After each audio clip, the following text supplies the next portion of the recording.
De quoi tu parles? De quoi tu parles? Aujourd'hui à l'émission, on parle de quelque chose de très tabou. On parle de l'argent, non seulement de l'argent, mais de l'argent dans l'industrie de la musique. Est-ce qu'il y en a qui font de l'argent en musique? Chose qu'on va découvrir aujourd'hui. C'est clair que oui. On a 3 experts avec nous pour une édition toute spéciale de Quoi tu parles de? Bonjour, maître Jean-Philippe Rochelot, avocat, évidemment, d'où le titre. Bonjour. Nathalie Bernardin, gérante d'artistes à Mixi. Bonjour. Salut. Et Éric Chouinard, Centre de transfert d'entreprise Québec, conseiller dans le secteur culturel. Bonjour. Bonjour tout le monde. C'est des gros titres, ça. C'est des très gros titres. Nous autres, on va pas parler de nos titres parce que Nicolas, animateur. Exactement, Marc-Antoine, animateur. C'est tout. Ça finit là. On n'a pas d'autre chose L'hierarchie après, de nous pouvoir autres. est installée. Est installée, exactement. On sait déjà que c'est nous qui va apprendre tout aujourd'hui. Oui. Donc, on est super content de vous avoir pour pouvoir parler de ça, bien évidemment. Parler des finances, parler de justement comment gérer ça, comment évidemment bien établir. Évaluer les finances aussi. Exactement. Qui peut être une chose floue dans le monde culturel. Artistique, exactement. Donc, on a vraiment hâte de parler de ça avec vous aujourd'hui, qui sont les maîtres, justement, de ce sujet. Puis on faisait nos recherches avant l'épisode, comme de bons garçons, et puis on a tombé sur quelque chose dans vos parcours, surtout sur Jean-Philippe, puis on voudrait commencer avec ça, parce que tu as un parcours très atypique, je te dirais, pour un avocat dans les milieux des arts, de la scène culturelle. A commencé... Je vais dire ce qu'on a fait comme recherche, tu me diras si on a raison. Tu as commencé tes débuts comme avocat pour les crimes de guerre au Rwanda suite au génocide. Ensuite, tu t'es déménagé au Yukon pour toutes les problématiques entourant les Premières Nations puis tous ces droits-là. Et ensuite, en 2009, tu te dis « Je vais faire des arts ». Oui, écoute, regarde, moi, ça donne que dans ma personnalité, je suis je suis vraiment curieux de n'importe quel sujet, n'importe quoi. J'ai pas peur de parler des choses qui sont quand même difficiles habituellement. Et puis, ça a donné que la vie m'a mené à différentes expériences en début de carrière. Je te dirais que je préfère de loin le showbiz. C'est beaucoup plus léger comme sujet. Ceci dit, ouais, je suis passé par un peu de ces expériences-là, et puis c'est certain que ça m'influence beaucoup encore aujourd'hui, comment je vois les choses, puis comment j'aborde les choses avec les gens, même à petite échelle en entreprise, en réalité. Mm-hmm. Puis Nathalie, ton parcours est peut-être plus typique, une franco-manitobaine qui s'est impliquée dès un jeune âge dans toute la scène culturelle francophone au Manitoba. Tu t'es dirigé vers Ottawa, la grande ville avec la PCM. Maintenant, tu t'as dit, bon, je suis tanné de gérer tout le monde, moi j'en gérer une coupe. Puis toi, Éric, ton parcours là-dedans, t'étais l'homme un peu plus mystère dans la chose. Oui. Ben, en fait, moi, mon parcours, j'ai travaillé pendant 35 ans dans l'industrie de la musique, notamment pour une multinationale, IMI Musique Canada à l'époque. Ensuite de ça, j'ai travaillé pour la SOCAN en droit d'auteur. Et ensuite, j'ai travaillé comme directeur de produits chez Distribution Select, qui était un distributeur assez important dans la province de Québec. Donc, mon expertise est surtout vers cette industrie-là. Et depuis 2 ans, je suis conseiller en transfert d'entreprise dans le secteur culturel, justement à cause des connaissances que j'ai acquises dans le secteur de la culture par le milieu de la musique. Donc, j'ai beaucoup de connaissances générales, tant en marketing de la musique que les différents droits de la musique et tout ça, même si j'ai pas la compétence d'avocat en tant que tel, mais j'ai quand même beaucoup de connaissances de comment aller chercher des droits et des redevances à plusieurs endroits. Fait que je te confirme, Nick, que notre recherche était vraie. C'est juste qu'on se disait...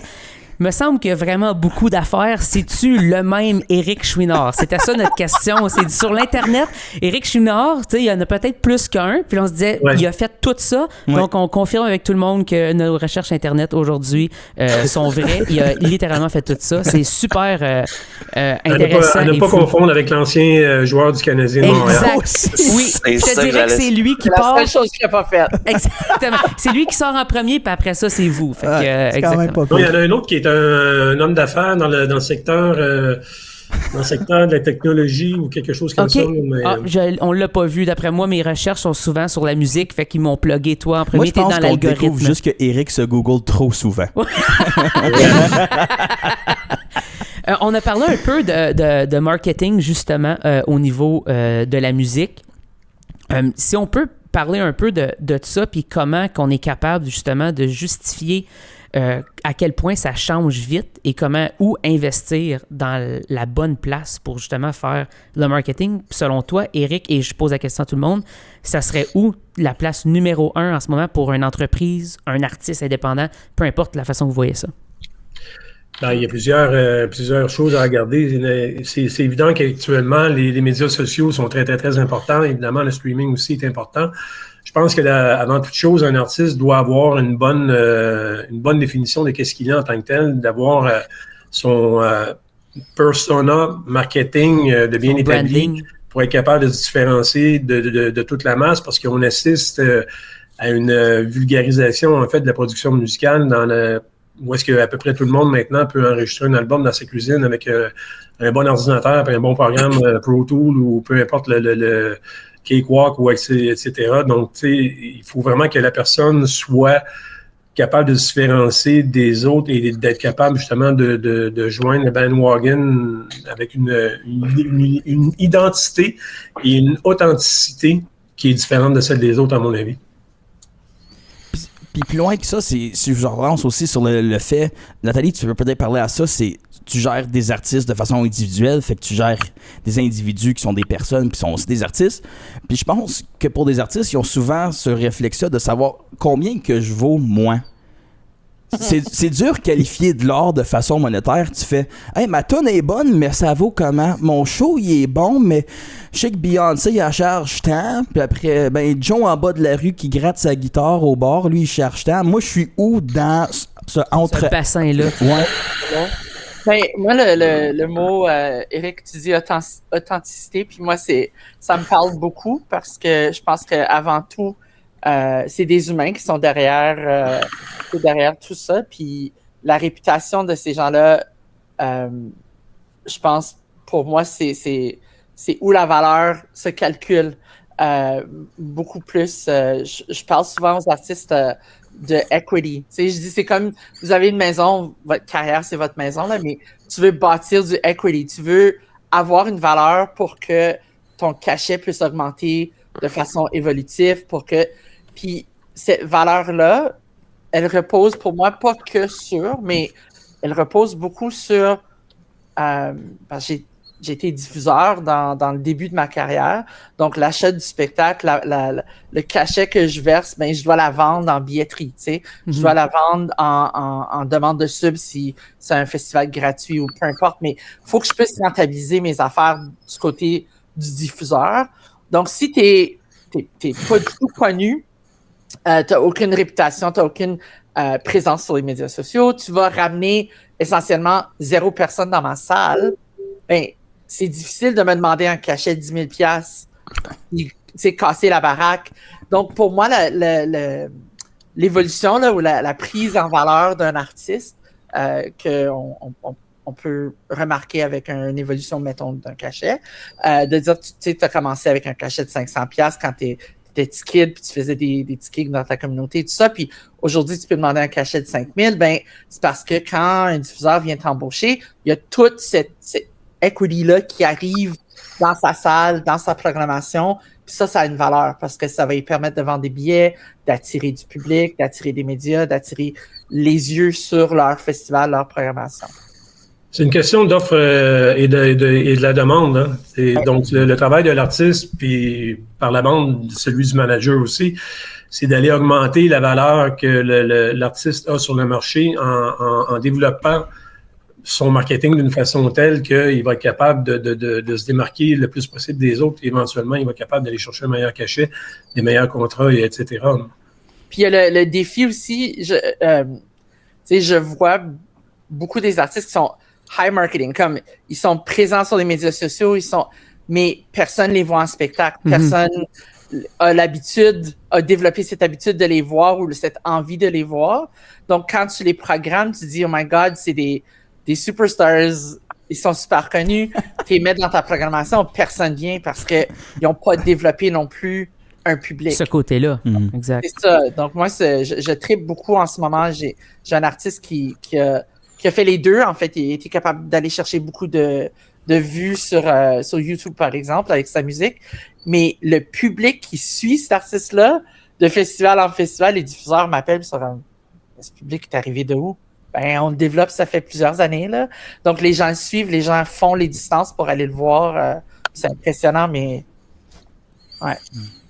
On a parlé d'offres et de la demande. Évidemment, l'offre en ce moment, il y en a beaucoup. Les artistes, il y en a énormément.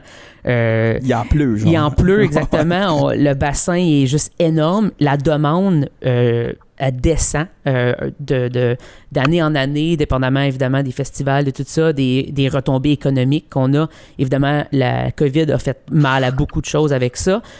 Comment vous voyez justement ce ratio-là, puis comment on peut garder les coudes serrés si on est un booker, par exemple, ou un artiste qui veut essayer de non seulement booker des spectacles et évaluer combien il vaut, mais aussi de garder ça aller avec les nouveautés qui arrivent. Si je peux me permettre. Oui, absolument. Là, vous parlez de marketing. Dans le fond, on parle de positionnement de l'artiste, de comment il est capable de développer sa clientèle, c'est-à-dire son public, c'est sa clientèle. Je pense que dans notre domaine, ce qu'il faut faire attention, c'est aller dans les sentiers battus. On est dans une industrie de performance. Ça veut dire qu'il va y avoir des gagnants puis il va y avoir des gros perdants. Puis le sujet du podcast, je me reviens, la question c'était comment est-ce qu'on valorise financièrement son entreprise?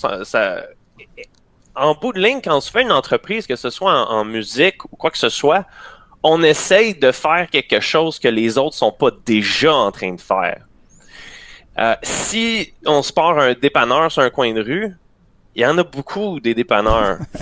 Et je veux dire, on peut être un tripeux de dépanneur, bien que ça se peut que ça fasse en sorte que tu es le meilleur dépanneur au monde. Ça peut te donner de la performance, puis tu peux vivre comme une entreprise, tu peux valoriser ça d'une certaine manière, mais il faut juste être allumé au fait que est-ce qu'on est dans une industrie qui est mature en compétition, en quantité de monde? Puis comment est-ce que je fais pour faire les choses d'une manière que personne les fait? Puis normalement, en positionnement stratégique, peu importe ton industrie, peu importe ton entreprise, l'idée, c'est d'avoir un positionnement de produits, services, équipe, marketing, finance, qui fait en sorte que dans le fond, quand tu décris ton entreprise, il n'y a personne en train de te compétitionner. Tu es en réalité vraiment tout seul à faire ce que tu fais de la manière et de la raison de pourquoi tu le fais. Maintenant, ça serait l'idée initiale quand on fait une évaluation de positionnement stratégique d'une entreprise. La même affaire avec un artiste. Ça ne veut pas dire que c'est facile. Oui, ça part de l'authenticité de ce que la personne représente, mais en même temps, ça part de ce que le public veut. Et donc, dans une entreprise, si on veut avoir une entreprise qui a du succès sur le long terme, je pense que ce qu'il faut, c'est être soi-même, savoir où est-ce qu'on veut aller, puis qu'est-ce qu'on veut faire. Mais en quelque part, faut pas juste le faire pour soi-même, il faut vraiment le faire comme une entreprise. Et donc, ça veut dire d'évaluer ton marché, de tester ton marché, voir qu'est-ce qui fonctionne pas, ce que tu scrapes, ce que tu gardes. Et donc, je pense que ça serait ça l'idée à la base pour moi. Si je parle à un artiste, moi, c'est un petit peu comme ça que je lui parle. Je cherche à savoir un peu il est qui, mais je cherche aussi à savoir qu'est-ce qu'il fait, puis est-ce que ça a du succès, puis comment est-ce qu'il veut pousser ça.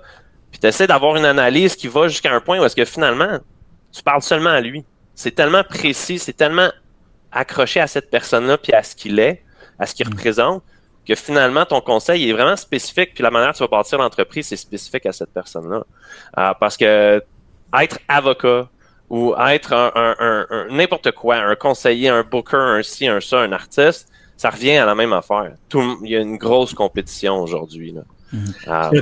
C'est un très bon point. Puis, tu sais, en quelque part, la différenciation, moi, je le vois en transfert d'entreprise, quand les gens arrivent à maturité, qui veulent vendre leur entreprise, souvent les gens qui vont les contacter pour les acquérir, donc pour les acheter, vont leur demander, mais c'est quoi qui te différencie de ta compétition? C'est quoi ton élément vendeur? C'est quoi ton unique selling proposition, dans le fond? Qu'est-ce qui fait en sorte que tu te démarques des autres? C'est quoi les processus que tu as qui sont différents? Puis, dans le marché, comment tu te compares avec le reste? Est-ce que tu es capable de dire que tu as une rentabilité qui est meilleure? Quels sont tes ratios de performance financière en comparativement avec ton marché? Donc, c'est toutes des choses que les gens doivent pouvoir élaborer puis être capables de faire. Maintenant, on voit des labels de disques qui vont se différencier un de l'autre par le style de musique qu'ils vont offrir. Parfois, une multinationale, exemple, peut avoir comme 15 labels différents pour cibler des clientèles différentes. Donc, je pense que c'est important de justement bien cibler les clientèles puis d'être capable de se différencier à ce niveau-là de la compétition, puis justement, comme Jean-Philippe dit, de sortir comme le numéro 1 dans cette catégorie-là. Je pense qu'on va faire l'avocat du diable avec Nathalie ici. Parce que on vit peut-être une réalité un peu, et c'est très similaire, mais elle est aussi différente en francophonie hors Québec, où qu'il n'y a pas nécessairement plusieurs grands joueurs. Il va y avoir une ou deux personnes qui sont là depuis le début de la naissance, si on veut, de l'industrie musicale provinciale, régionale. Et puis, ces acquis-là, quand on parle justement de proposition de valeur, on parle souvent de la réputation qui est associée à une personne. Je peux prendre l'exemple d'Amixi, qui est la compagnie de Nathalie. Mais si on dit Amixi aux gens, ils pensent Nathalie Bernardin. Exact. Et si Nathalie n'est plus là, ben, moi, je veux être avec Nathalie. Je veux pas être avec Amixi. C'est pour ça qu'Amixi a pas de valeur. Probablement. Hein? Parce que, dans tu le fond, vas faire faillite, Nathalie. Non, mais pas plus que mon entreprise a de la valeur. Mon entreprise, ma compagnie, a aucune valeur. Si je suis pas là, il y a rien qui se fait. Il y a même pas rien qui se ramasse si je suis pas là. Ça fait qu'il n'y a pas de valeur qui se crée, il n'y a pas de valeur qui s'accumule. Ma marque de commerce, dans le fond, n'a pas de valeur. C'est mon nom qui a de la valeur, puis les gens vont me suivre, peu importe le nom de ma compagnie, puis mon marketing, puis peu importe. Les gens... Ça fait une entreprise, si l'idée est de valoriser une entreprise, de la construire pour la transférer, il faut absolument que cette entreprise-là soit complètement détachée de ta personne. Donc, une des façons, par exemple, en musique qu'on pourrait faire ça, puis que les gens le font, ben c'est simple, mais ils transfèrent tous les droits de la propriété intellectuelle à une compagnie, puis dans le fond, ce que tu vends, c'est pas la compagnie, ce que tu vends, c'est la propriété intellectuelle. Ouais. Donc, les revenus associés à cette propriété intellectuelle-là. Donc, on n'est pas en train de valoriser vraiment en musique. Souvent, on valorise pas tant une entreprise que valoriser un catalogue, point. La valeur d'une entreprise, puis tu as raison, Jean-Philippe, c'est que c'est ce dont la compagnie ou l'entreprise est propriétaire. Donc, si, admettons, on fait affaire avec un éditeur, l'éditeur a un catalogue éditorial, donc le catalogue a une valeur, mais les gens qui ont travaillé avec l'éditeur en tant que tel, qui ont travaillé pour la personnalité de cette personne-là, pour son savoir-faire en tant que tel, bien évidemment, s'il n'y a pas un transfert de connaissances adéquat, ben éventuellement, c'est juste l'actif qui va compter, non pas les actions de la compagnie. Et lorsqu'on arrive pour transférer une entreprise, ben si on veut pouvoir bénéficier, par exemple, de l'exonération du gain en capital, ben il faut avoir une vente d'entreprise, donc de vendre l'incorporation et non pas l'actif uniquement. Donc, l'actif vient ajouter à la valeur de l'entreprise parce que, comme tu dis, une entreprise individuelle ou est-ce que c'est une personne qui travaille, ça n'a pratiquement aucune valeur.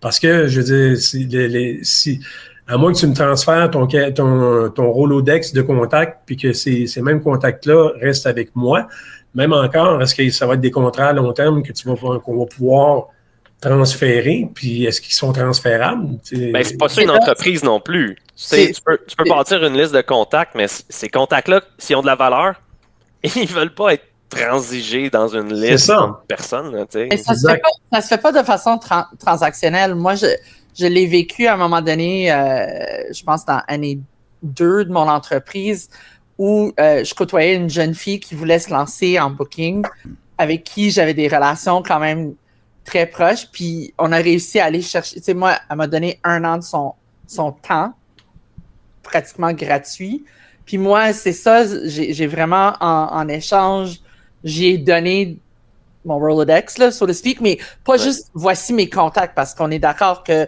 si Émilie, elle appelle un contact X, ben, s'en fout, là, elle la connaît pas. Mais c'était vraiment du hand-holding, de dire comme, moi, j'y donne ma bénédiction, she's good people, elle va bien, faire son travail, etc., etc. Et là, ben, les portes s'ouvraient. Puis, moi, c'est pas dans parce que je suis d'accord avec toi, Jean-Philippe, je vends un Mexi demain matin, ça vaut rien. Oui, ça vaut ce qu'il y a dans le compte bancaire actuellement. C'est ça.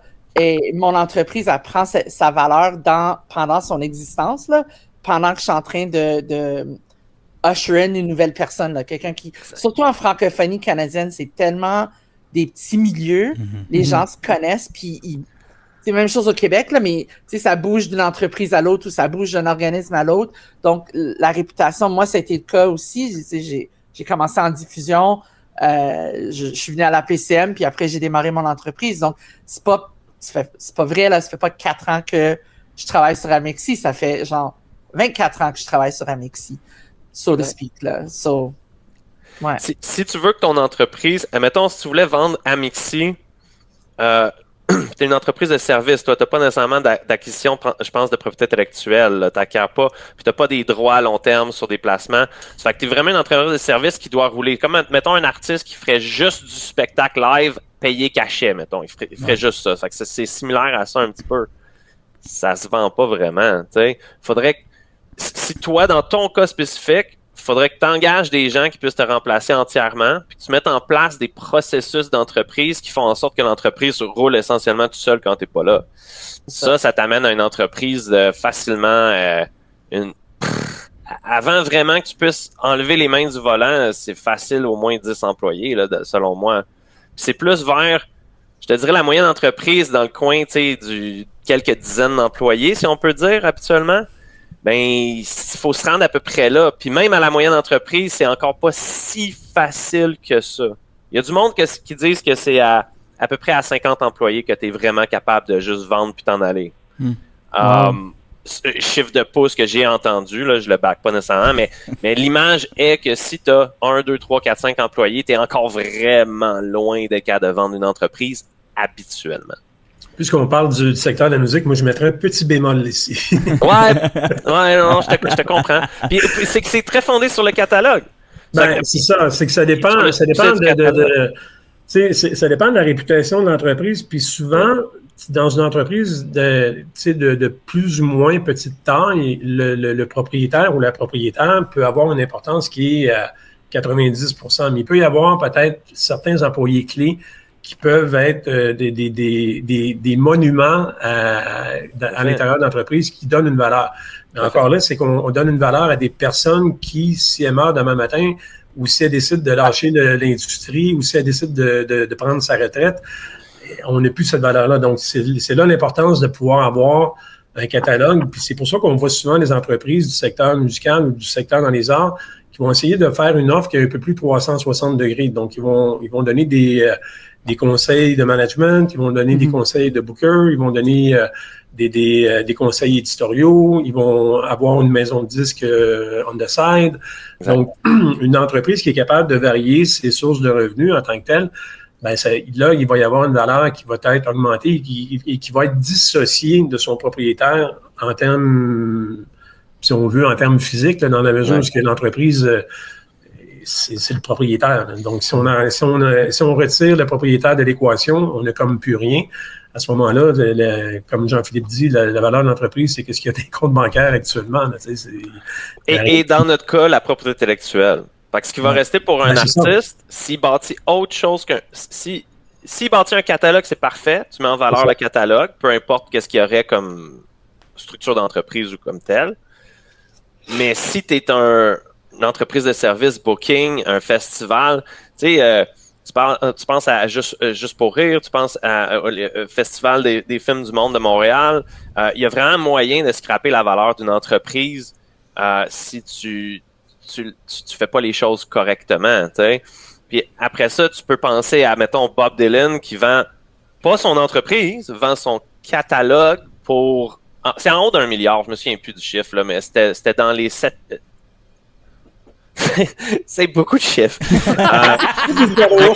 C'est comme dans les milliards. Ouais. Okay? Ouais, en fait, c'est sûr que seulement là, son catalogue qui a vendu pour ce prix-là. Puis c'est de voir comment après ça, d'ailleurs, Bob Dylan est un super bon exemple de comment est-ce que vendre au plus haut prix peut être problématique après dans l'exploitation, d'ailleurs. Il y a eu des problèmes par le label. Il faut qu'il se récupère son milliard là, à un moment donné. Ça fait quand on vend une entreprise, puis on vend un catalogue, c'est vraiment important aussi d'être allumé sur le fait que si ton seul focus est le plus haut prix, tu es en train d'amener ton focus ailleurs que peut-être qu'il devrait être. C'est-à-dire, comment est-ce que ça va être exploité, par qui, ça va être quoi les stratégies. Si tu rentres dans une discussion en transfert d'entreprise ou de catalogue, où est-ce que les gens sont importants, où est-ce que les stratégies vont être importantes pour maintenir ta valeur sur le long terme de ton catalogue, à ce moment-là, ton focus ne peut pas être sur le plus haut prix spécifiquement. En fin de compte, lorsqu'on parle de transfert d'entreprise, nous, on parle plutôt de la juste valeur marchande plutôt que le plus haut prix. Donc, c'est quoi que l'entreprise peut générer comme revenu, comme BAYA, comme bénéfice avant impôt, intérêt, puis amortissement. Donc, il est clair que pour une entreprise qui va acheter le catalogue de Bob Dylan, là, probablement qu'on parle plus du catalogue éditorial, le publishing qu'on appelle, là, à ce moment-là, ce que ça donne, c'est que s'il achète les droits de publishing, ça veut dire qu'il achète le droit de publishing probablement pour la durée du droit d'auteur. Aux États-Unis et au Canada, la durée du droit d'auteur, c'est 70 ans après la mort de l'ayant droit. Donc, Bob Dylan, qui est encore en santé, ben, on peut prévoir qu'il va avoir encore quelques années qui va pouvoir faire des spectacles peut-être ou encore des apparitions publiques qui vont générer de l'argent. Après ça, ben, une fois qu'il va être décédé, ben, il y a 70 ans qui commencent à rouler à partir de ce moment-là. Évidemment, lui, il a un catalogue qui est riche en création, donc il y a plusieurs chansons. Ces chansons-là peuvent être placées éventuellement dans des publicités ou encore dans des films, puis générer beaucoup, beaucoup d'argent à ce niveau-là. Donc, l'entreprise qui va acquérir un catalogue comme celui-là va devoir faire une évaluation de la valeur actualisée nette de qu'est-ce que elle acquiert en termes de paiement. Donc, j'acquiers un montant. Combien ça va me coûter en termes de coût du financement, donc les intérêts que je vais payer là-dessus. Combien ça va me combien je vais payer d'impôts, combien je vais sauver d'impôts, etc. Et là, à ce moment-là, on va multiplier sur le nombre d'années, puis l'évaluateur, si on veut, ou le financier de l'entreprise va dire, ben oui, ça vaut la peine ou pas, mais je suis d'accord avec Jean-Philippe que de payer $1 milliard, il y a probablement une plus-value qui est donnée uniquement par le fait que c'est le nom Bob Dylan. Donc, probablement que l'entreprise qui a acquis ça, c'est basé sur le fait d'être le propriétaire du catalogue de Bob Dylan. Donc, il y a une certaine notoriété qui va venir avec ça. Mais si on prend écoute, je vais juste apporter une correction tout de suite. Dans le fond, le deal avec Dylan semble être, c'est 39 albums studio, plus des singles, incluant aussi les éditions. Je suis désolé, le prix, c'est pas $1 milliard, ce serait en haut de 200 millions US. Ouais, mais ça peut être... À 300 millions. Aussi Michael Jackson. 250 à 300 millions. En tout cas, les chiffres semblent pas être publics entièrement, mais c'est juste pour situer à l'effet que Bob Dylan... il n'y avait pas 50 employés puis des processus à pu finir de production de revenus. Là, c'est vraiment son catalogue puis c'est son nom, effectivement. Parce qu'il représente quelque chose aussi. La même affaire que si on était capable... Ben, si vous étiez capable d'acheter du Bob Dylan, peut-être vous le feriez. En réalité. Au moins, là. Ben oui, puis mais tu sais, en même temps, là, ce que tu précises, c'est que les bandes maîtresses, dans le fond, étaient dans le deal, donc il était propriétaire de ces bandes maîtresses, donc il y a un avantage supplémentaire parce que l'entreprise qui acquiert ça va pouvoir bénéficier des bandes maîtresses, mais également des droits de publishing. Donc, il y a deux sources de revenus qui peuvent être... exemple, si on place une chanson dans un film, ben, il va y avoir deux types de revenus. Il va y avoir un type de revenu pour la bande maîtresse et un type de revenu pour le publishing. Donc, l'entreprise qui acquiert ça va pouvoir générer des revenus par deux sources à l'intérieur de la même activité. Et pour compléter à la question de Nicolas et Marc-André du début du podcast, à l'effet de c'est quoi la place numéro 1 pour nous, un artiste, dans son positionnement d'entreprise? je ferais suite à ton commentaire en disant, je pense que la place numéro 1 aujourd'hui en 2024 pour un artiste, c'est possiblement justement d'être un artiste autoproducteur qui détient sa propriété intellectuelle lui-même, qui détient ses médias lui-même, qui manage ses médias lui-même. Essentiellement, l'artiste entrepreneur, sur le long terme, si vous êtes capable d'avoir du succès, c'est probablement là le meilleur positionnement, certainement pour valoriser votre travail, puis financièrement. Ça, c'est sûr, faire un Bob Dylan de vous-même. Puis il y a certains artistes, même dans notre industrie au Québec, qui gardent leur droit de propriété intellectuelle à la production, puis ils ont fait ça toute leur carrière. Puis moi, je vois quand je conseille des artistes un peu plus loin dans leur carrière, entre ceux qui ont les droits puis ceux qui n'ont pas les droits, c'est deux façons de penser complètement différentes. Il n'y a pas une bonne réponse à ça, parce qu'il y a certains artistes que la meilleure place pour eux, c'est vraiment dans le coqueron, dans le nid d'un label, managé, puis financé, puis qui se pose pas de questions, puis qui roule. Parfait, on est vraiment content pour eux. Mais ce sera probablement pas la meilleure de valoriser financièrement leur travail entrepreneurial. C'était la question initiale. C'est sûr que moi, je dessert plus les artistes entrepreneurs, du simple fait que c'est eux qui m'appellent au lieu du label.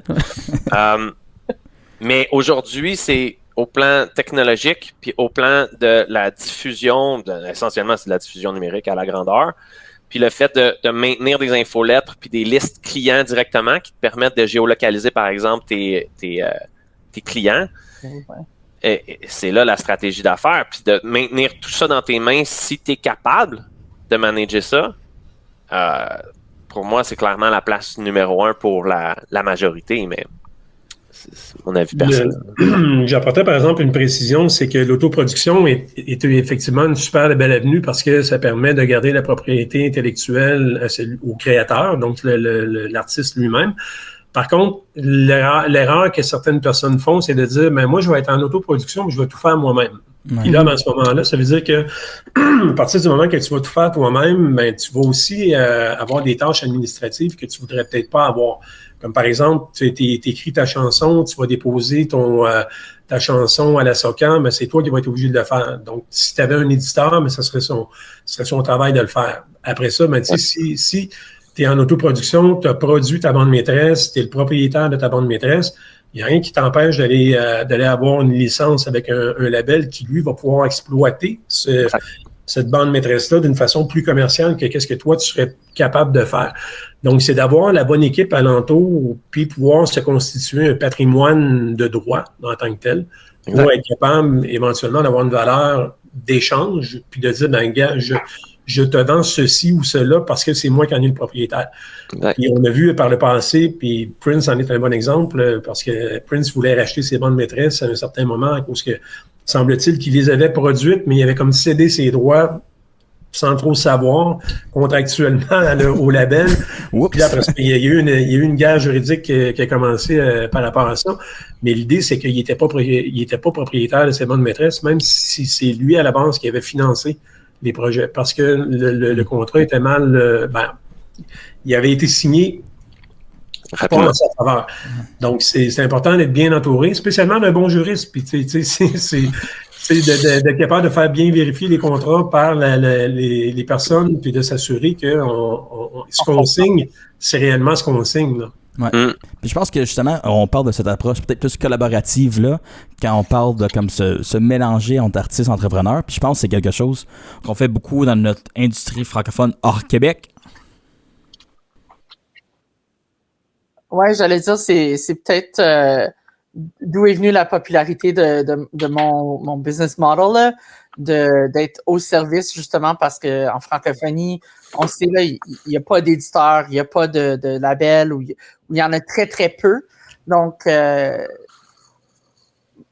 les entreprises comme les miennes viennent pallier un peu à ce travail administratif-là.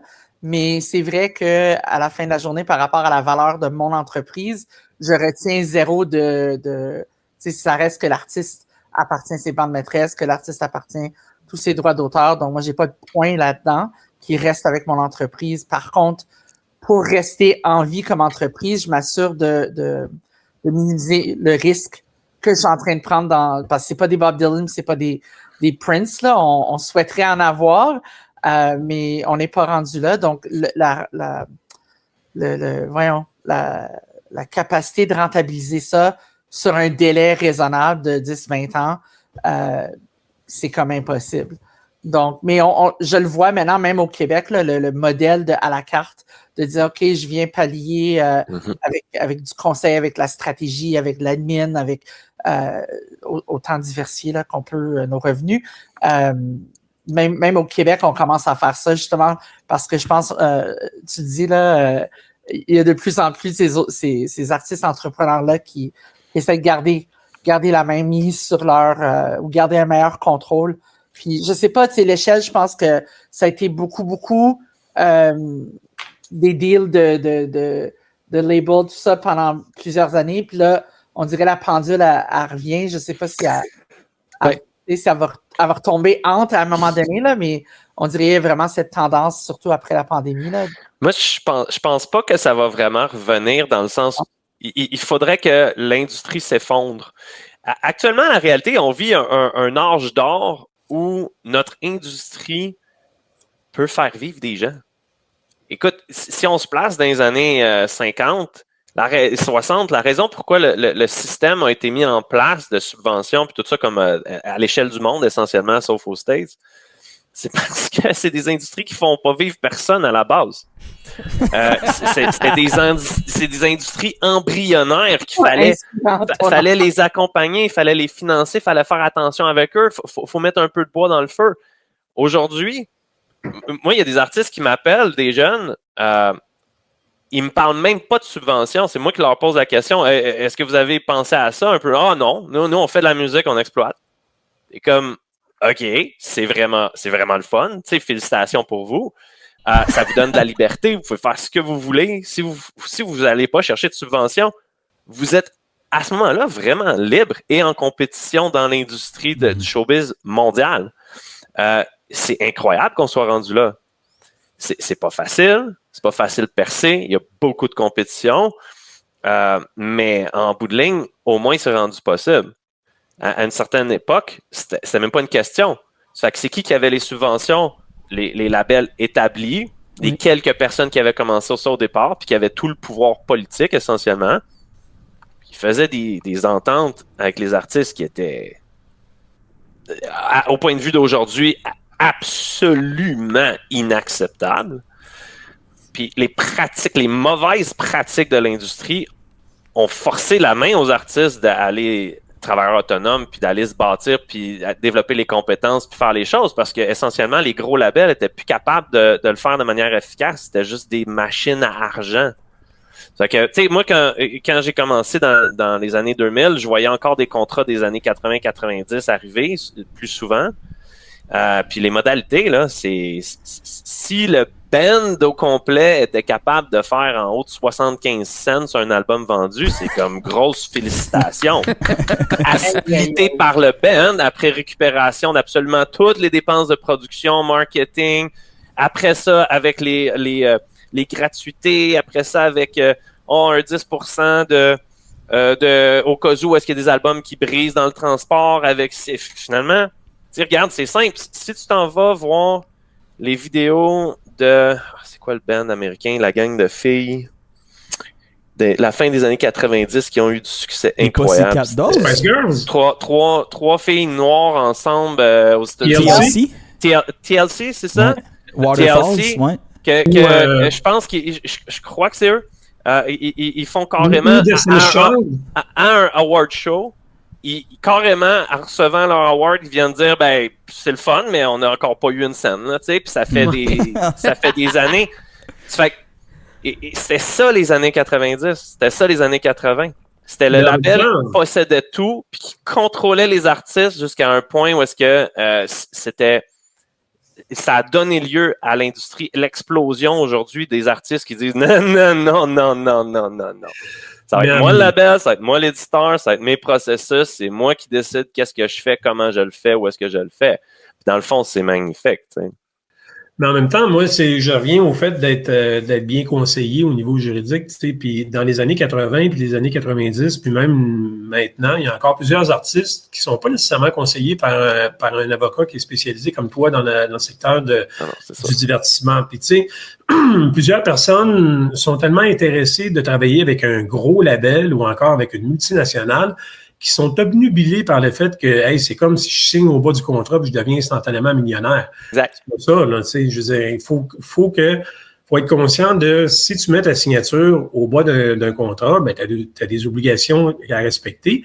Puis si tu n'as pas négocié les obligations correctement avec la personne avec qui tu as contracté, ben il est possible que tu sois fait rouler dans la farine. Puis effectivement, il y a plusieurs, soit des gérants d'artistes, soit des bookers, soit des comptables, ou soit des maisons de disques qui ont roulé des artistes, justement, parce que ces artistes-là sont dévoués à une cause de faire la meilleure musique, d'avoir le meilleur produit, d'être le meilleur sur la planète, mais qui se sont pas souciés du caractère affaires de leur business. Puis on va pas se leurrer, je veux dire, un artiste ou un band, c'est une entreprise, là. Exact. Puis à ce titre-là, ben, elle devrait avoir un conseiller juridique, elle devrait avoir un conseiller financier, devrait avoir un conseiller comptable, puis devrait avoir des conseillers d'affaires en général. Et s'ils choisissent de ne pas le faire, c'est dommage, mais c'est le résultat qui arrive aussi. Après ça, oui, il y a eu des pratiques peut-être douteuses dans plusieurs périodes de l'industrie de la musique, puis il y en a probablement encore maintenant.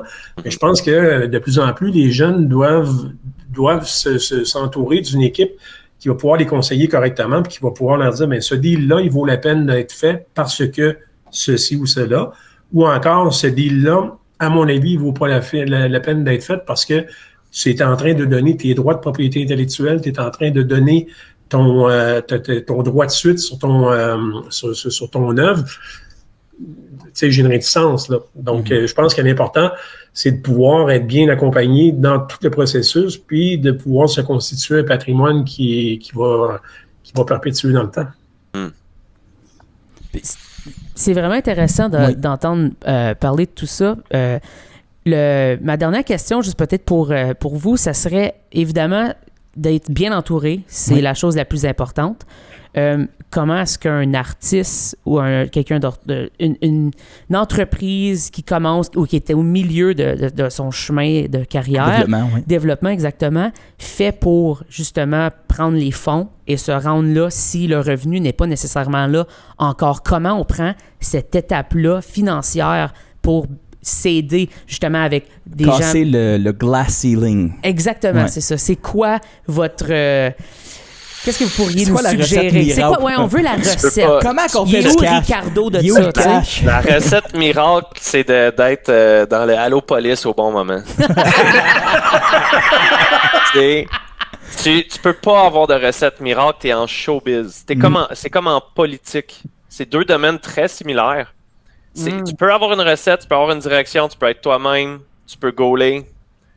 Pour une raison ou une autre, tout ça, ça fait juste en sorte que tu as le droit d'être dans le game. Est-ce que ce qui va faire que tu vas percer, selon moi, c'est que ce que tu fais authentiquement, avec du bon monde, etc., tout ce que tu mets en place au complet, ça se peut que ça résonne avec le public, ça se peut que ça résonne pas. Si tu connais vraiment bien le public, tu es capable de faire résonner plus, même de la mauvaise, comme Trump fait. Dans le fond, on connaît très bien le public, comment faire vibrer le public, faire un message public qui passe, même si c'est pas le bon. Tu regardes, une artiste, moi, que j'aime beaucoup, c'est Amy Winehouse. Pas nécessairement pour la musique, qui est comme assez, il y a plein de meilleures musiques que Amy Winehouse, mais pour une raison ou une autre, elle représentait quelque chose d'extrêmement fort, très clair auprès des gens, puis qui est assez noir, assez négatif, assez le côté humain qu'on aime peut-être moins, mais pour une raison, elle a défoncé mondialement la porte avec un message qui est pas un message de petite colombe là, au pape en 80, je sais plus trop quoi, tu comprends? Fait, est-ce que tu peux planifier? Peux-tu dire, je vais faire une Amy Winehouse? Je suis pas sûr. Je sais pas. Je pense que ça mélange les deux. Hein? Je pense que si the stars align, là, comme tu dis, t'es à la bonne place, mais t'es mal conseillé, ça fait comme ça, and crash, ça servait à rien, Ouais. t'es pas plus avancé. Mais si t'es bien entouré, comme Eric disait, là, puis en plus, tu cherches ces moments-là, puis je suis d'accord, je pense qu'il y a beaucoup de parallèles à faire entre la politique puis être artiste aujourd'hui, là. T'as le micro, t'as le public, t'as cette visibilité-là. T'as 5 secondes d'attention. Absolument. Et qu'est-ce que tu fais avec ces opportunités-là? That's where it lies. C'est là où tu réussiras à frapper ou à chercher un nouveau plafond à chaque fois pour dire, OK, ça c'est next level. Maintenant, qu'est-ce que je fais pour rester là? Pour après essayer de trouver le prochain glass ceiling puis essayer de monter Défoncer ça. Yeah. Moi, je pense qu'il doit y avoir une prise de conscience assez rapide de la part de l'artiste ou du groupe en tant que tel, de dire je suis en train de partir une entreprise. Donc, je veux faire de mon activité commerciale, qui est celle d'un artiste, je veux en faire mon métier. Donc, je veux en faire mon revenu. Et en ce sens-là, si on part une entreprise, il faut avoir un plan d'affaires. Donc, il faut savoir où est-ce qu'on veut aller, comment on veut y aller, puis par quels moyens on veut y aller. Puis, comment est-ce qu'on va financer tout ça? Il n'y a aucune personne qui se lance en affaires sans avoir un plan financier, puis sans avoir peut-être des investisseurs à ses côtés. Donc, si on part avec la prémisse que l'artiste s'entoure déjà bien de personnes, peut aussi s'entourer de gens qui vont venir peut-être l'aider dans le financement. Ça peut être du love money, des parents, des amis, ceux qui croient en lui ou en elle, puis de pouvoir lui permettre d'aller voir justement un avocat tout de suite, tôt dans le processus, savoir c'est quoi mes droits en tant qu'artiste. Ici, au Québec, on a la loi sur le statut de l'artiste. Ben, c'est des choses que faut que tu sois conscient, là, dans le fond. Puis il faut que tu sois conscient aussi des différentes sociétés de gestion qui peuvent t'aider aussi dans toute ton affaire. T'sais, ici, au Québec, on a Artisty pour le droit des interprètes. Après ça, pour les droits d'auteur, les droits d'exécution publique, ben, il y a la SOCAN. Après ça, pour les droits de reproduction, ben, il y a la SOCAN en reproduction plus la CMRRA. Après ça, ben, il y a la Guilde des musiciens pour les musiciens. Donc, tu sais, c'est toutes des choses qu'il faut connaître assez tôt dans le processus, savoir est-ce que je m'inscris à Artisty ou pas? Est-ce que je m'inscris à Amrock dans le Canada anglais? Tu sais? Comment je fonctionne? Si je suis pas au courant de toutes les possibilités que j'ai en tant qu'artiste, ben je viens de me fermer des portes au niveau du marché que je peux exploiter. Donc, moi, je pense qu'il faut que l'artiste se voit comme étant une activité commerciale, comme étant une entreprise, et qu'à ce titre-là, ils se disent, ben comment est-ce que je fais? C'est quoi mon plan d'affaires? Puis comment est-ce que je vais réaliser tout ça? Puis par quels moyens financiers?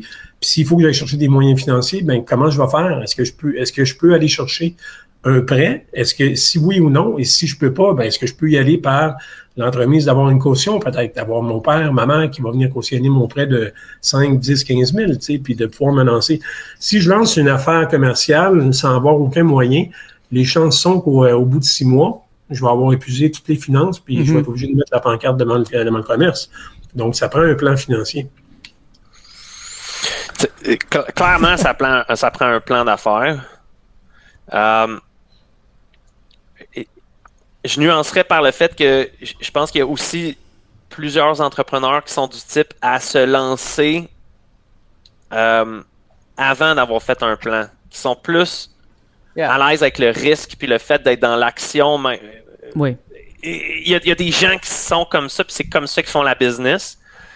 C'est autre chose. Puis tu peux faire ça en musique. Il y a du monde qui ont du succès, qui font juste se lancer puis qui n'ont aucune connaissance, pas d'accompagner, etc. Je pense que c'est important de ne pas se faire avoir, d'avoir une équipe pour te protéger, des gens à écouter. Je pense que le showbiz peut être très up and down. Fait que prendre des décisions d'affaires pendant que tu es dans du up ou du down, ce n'est pas le bon moment pour prendre des décisions d'affaires non plus. Peu importe l'industrie. Fait que c'est pas évident. En fait, faire une entreprise, peu importe le domaine, c'est pas facile. Et puis, en réalité, tu sais pas où est-ce que ça va te mener. Tu sais, si tu pars avec l'idée que tu vas être musicien, c'est cool. Mais si tu pars avec l'idée que tu vas être musicien, seulement musicien toute ta vie, là, tu es en train de pas comprendre. Oui.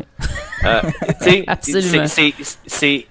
Tu peux partir d'un point, puis en faisant ce que tu fais, tu te découvres, mon ancien associé Serge Provençal, il avait commencé dans un band, finalement il a viré gérant du band. C'était plus, lui il était plus ça finalement, il était plus à l'aise, il était plus efficace, il performait. Puis après ça il était gérant. Après avoir été gérant, il a fait hey, ça me tente de faire, j'ai du succès quand je parle, peu importe.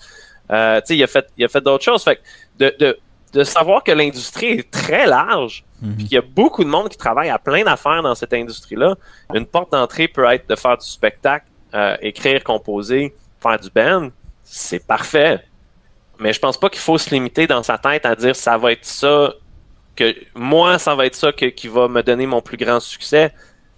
Je pense pas. Faut que tu laisses les journées venir, puis que tu regardes ton succès vient d'où, puis tu y ailles un événement à la fois, un partenaire à la fois, un client à la fois, puis tu laisses un peu la vie en quelque part te suggérer une direction positive à travers tout ça, tu sais. Puis il y a beaucoup de gens qui commencent dans un band puis qui font autre chose, puis qui sont encore dans l'industrie après, puis qui sont, écoute, ils performent puis sont super heureux, là. Donc, tu sais, c'est un cheminement dans le fond, tout ça, là. Évoluer, ouais. Ouais, exactement.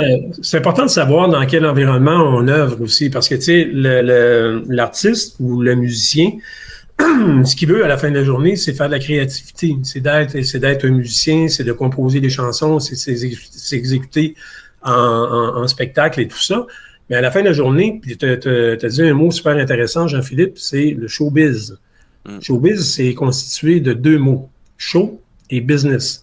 Donc, l'environnement dans lequel on est, c'est un environnement de business. Donc, si on n'est pas dans le minding qu'on fait de la business, bien évidemment, on peut passer à côté des opportunités intéressantes.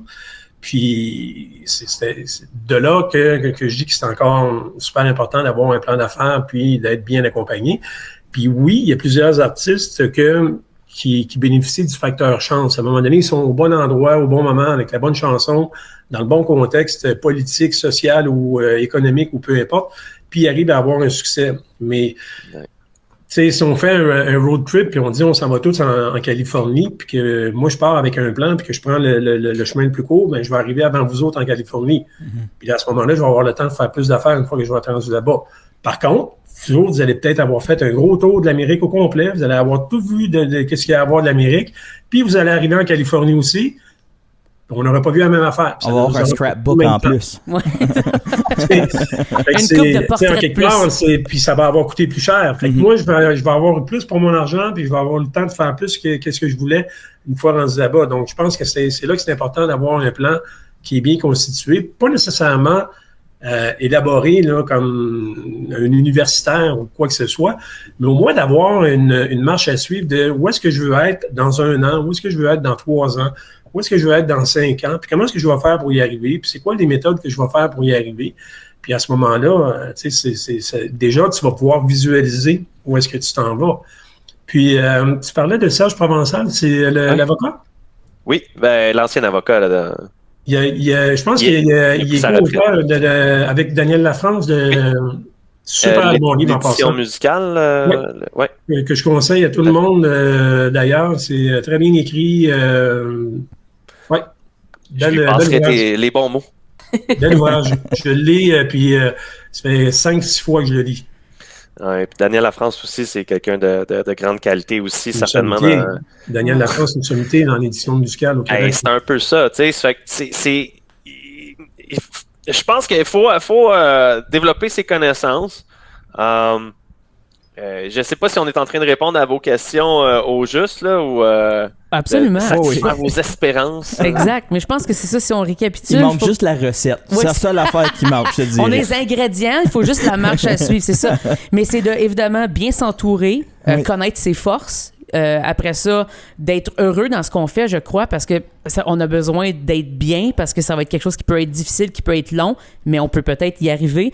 Puis après ça, je pense qu'on souhaite à toutes les entreprises ou bien les artistes dans le domaine de la musique d'avoir peut-être une coupe de tunes sur Sirius puis de réclamer notre sound exchange.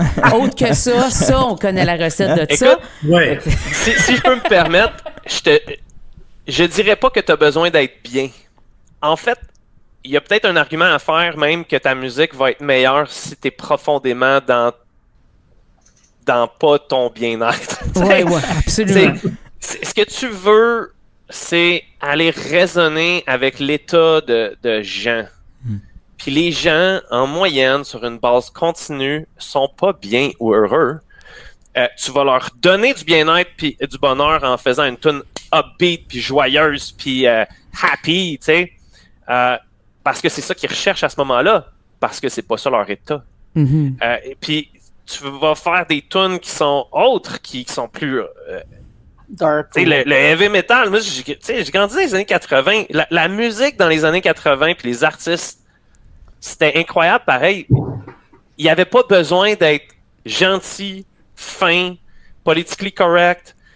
C'était une époque où est-ce que c'était raide, c'était cassant, puis c'était correct. C'était ça qu'on voulait. S'il y avait une chose que j'aime, moi personnellement, que je ramènerais des années 80, c'est le côté extrêmement irrévérencieux. Le côté irrespectueux, ce côté-là nous manque à notre société qui est beaucoup trop en ce moment là, de la difficulté à aller justement à être le côté cassant. RBO, c'était les années 80, ça se ferait pas aujourd'hui, pas de la même manière. C'est impossible. Ça nous manque. On manque ça nous manque. Fait que il y a des affaires qu'il faut identifier qui peuvent manquer au public. Puis pas avoir peur d'aller là. Pas avoir peur d'être autre chose qu'un sourire. Il y a trop de monde qui font de la musique en essayant d'être gentil. Mais ça revient à ce qu'Éric disait au début, là, l'authenticité. Tu sais, si t'as pas ça d'abord, là, no matter... Orienté. Ou pas, là, Orienté, authenticité orientée, je te dirais, réfléchi, pas juste comme sur le moment, mais il faut voir ça. La musique, c'est quelque chose qui est supposé être pertinent. Fait, comment est-ce que tu fais pour être pertinent? C'est dans le fond. T'sais, comment tu fais pour raisonner? C'est ça, pas les si vraies facile, questions. mais si tu le fais, c'est vraiment là. Puis je pense qu'il faut vraiment comme essayer de pas avoir peur d'aller dans quelque chose qui est plus qui fait pas plaisir à tout le monde. Habiter une niche, nicher au moins ton projet, ton album ou ton mini-album ou ton single. Puis ça, c'est pas obligé d'être 100% toi. Hein? Quand tu sors une tune qui va être, je sais pas comment on pourrait la décrire, mais quand Amy Winehouse sort Rehab, elle fait un statement. Ouais. Elle vient dire, tout le monde, avec vos bonnes intentions et vos conseils, ben, tu sais, puis j'enlèverai des doigts. Ouais. Ça fait en sorte qu'elle perce complètement le marché. C'est qui la dernière personne qui a fait une tune genre Rehab?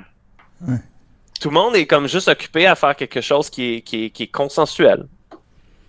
Puis ça, pour moi, ça enlève de la pertinence puis de l'attrait pour... Même la personne devient moins intéressante. C'est comme, OK. Mais puisqu'on parle de recette, tu sais, la recette, je pense que les ingrédients restent toujours les mêmes. Si on veut faire un gâteau, on a besoin de quoi? On a besoin de la farine, on a besoin du lait, on a besoin des œufs, on a besoin de poudre à pâte puis du sucre. Il y a une base. Après ça, c'est le dosage qui va venir faire la recette spéciale. Changer le goût. Fait que dans le fond, il faut connaître c'est quoi les éléments clés de succès d'un artiste. Il faut regarder qu'est-ce qui se fait sur le marché, être capable d'analyser, moi, mes éléments clés de succès, c'est quoi? J'ai des bonnes tunes, je suis sympathique, je suis grand, je suis beau, je suis pas beau, j'ai les cheveux longs, j'ai pas les cheveux longs, j'ai une attitude, j'ai un message politique. Je me catégorise où en tant que tel? Puis c'est là... tous les éléments, ça reste toujours les mêmes éléments. Puis à la fin, les gens s'attachent peut-être plus à l'artiste en tant que tel qu'à la musique qu'il fait, puis s'attachent à la musique qu'il fait parce que l'artiste représente quelque chose pour eux, puis c'est là qu'on vient justement à l'authenticité. Mais c'est important qu'à travers tout ça, l'artiste doit toujours avoir un message qui est quand même assez simple, qui est quand même assez stratégique, puis qui est quand même assez singulier. Il y a une théorie qui existe, la théorie des 7 S, là, on ne rentrera pas là-dedans, mais c'est super pertinent. Et les 3 S que je viens de vous dire là, simple, stratégique, puis singulier, ça rentre là-dedans. Donc, ça fait partie de tout ça. Fait que l'artiste doit toujours avoir un regard sur son marché en tant que tel et non pas seulement sur sa carrière à lui ou sur qu'est-ce que lui ou elle veut faire en tant ou ce qu'il est capable de faire en tant qu'artiste. Il faut qu'il soit capable d'aller chercher des connaissances connexes ou des connaissances supplémentaires pour être capable d'œuvrer dans ce marché-là, puis encore une fois, de mieux comprendre son environnement dans lequel il œuvre. Fait que je pense que la morale de tout ça, c'est de monde, faites vos gâteaux. Choisissez quelle sorte de gâteau vous voulez faire. Faites la base comme il faut. Des sucres de chocolat, des sprinkles, la vanille. Puis là, vendez des cupcakes. Ouais. Puis là, ça Exactement. va mettre à profit sa base. Puis assurer d'avoir de la levure pour lever plus vite. Ouais. Puis avec ça, quand tu vas être capable de vendre tes cupcakes, ben tu vas ramasser l'argent dont tu vas avoir besoin pour aller te payer des bons conseils de gens qui vont venir t'accompagner dans ton projet. Voilà. Exactement. Avoir une belle boîte pour tes cupcakes. Qui se vendent Mais mieux. sérieusement, c'est les éléments clés du succès sont quelque chose à regarder attentivement. Il y a une base. Clairement, il y a une base qui se recoupe. Peu importe l'industrie, il y a beaucoup de choses qu'on parle, qu'on aurait pu parler de n'importe quelle autre industrie, puis ça s'appliquerait. Mm-hmm. Le showbiz, il y a quelque chose de particulier parce que c'est extrêmement relationnel. C'est juste au plan juridique. Tu sais, moi, dans mon industrie, dans notre industrie, je peux pas vraiment forcer l'exécution de quelqu'un tant que ça. Tu sais, mettons, t'es un artiste, t'es pas content, je te dis non, t'es obligé, t'as signé un contrat, tu t'en viens sur scène. Comme dans n'importe quelle autre industrie, tu peux forcer l'exécution de tes contrats. T'sais, en showbiz, tu peux pas tant. Ouais. Tu peux pas facilement maintenir une relation qui va pas bien pendant longtemps parce que c'est très basé sur les relations. Ça fait qu'on est dans une industrie où avoir le pouls des gens, faire attention aux gens, vraiment être préoccupé par cet aspect-là. D'ailleurs, je vois des photos de Taylor Swift parce que c'est dur de pas en voir. En Puis effet. elle se met en valeur avec son équipe. Il y a beaucoup de photos dans la manière qu'elle se présente qui n'est pas nécessairement seule. Elle est comme entourée d'autres gens. Ces gens-là, dans leur face, on dirait que ça leur tente. Ils sont pas nécessairement payés pour être là pour un photoshoot. Là. Fait que comment est-ce que tu maintiens ça? Comment est-ce que elle a compris qu'elle est en showbiz. Elle est dans une dynamique de relation, de spectacle, de flabbergaster les gens, d'en donner plus que ce qu'ils en demandent.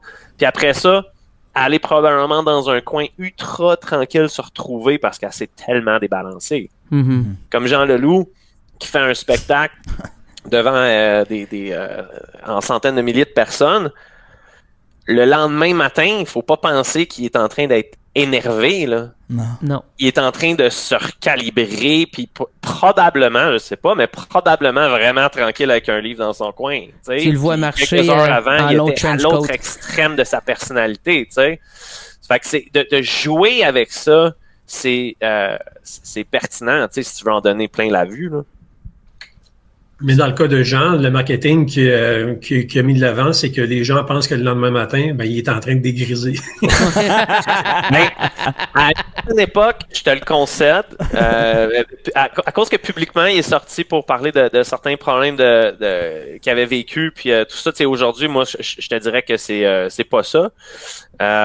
Puis je pense qu'il entretient aujourd'hui une réputation vraiment privilégiée d'un artiste qui a vraiment à cœur son catalogue, la signification de son catalogue, puis les gens autour de lui. Mais même lui, je pense qu'il dirait probablement des choses. Tu sais, à une certaine époque, c'est clair qu'il allait moins bien. Là. Fait que, c'est ça aussi la carrière en showbiz. Ça peut pas être une ligne droite. D'ailleurs, une entreprise n'est pas une ligne droite. Fait que c'est facile de nommer certains artistes plus connus desquels on peut avoir des opinions déjà, ça aide la discussion, mais en réalité, tout le monde, on est sur cette base-là, toute notre vie, des up and down, qui on est, comment on fait les choses, avec qui, nos ressources financières, quel projet nous tente. Je suis désolé, mais on est en train de parler juste de la vie d'un humain, là, tu sais. Donc là, toi, tu le fais en musique, fine. Ça pourrait être en peinture ou en danse. Ça serait vraiment, vraiment très similaire. Ça fait que tu fais juste continuer à travailler tout le temps. Si tu choisis le showbiz comme carrière, il faut juste que tu travailles en continu tout le temps. Ça lâche jamais. Tu lâches jamais la même affaire qu'un athlète. Exact. C'est ceux qui vont moins performer. Dans un long marathon qui ne cesse jamais, puis tu sais pas quand que la ligne va arriver, mais un jour elle va arriver, t'espères. C'est pas un marathon. C'est l'entreprise, oui, la vie, oui, mais faire de la musique, c'est pas un long marathon. C'est des sprints suivis de moments de repos. Oui. Ça fait que, faut être prêt à sprinter comme un malade, puis absolument tout laisser sa scène, tout laisser ce que t'as.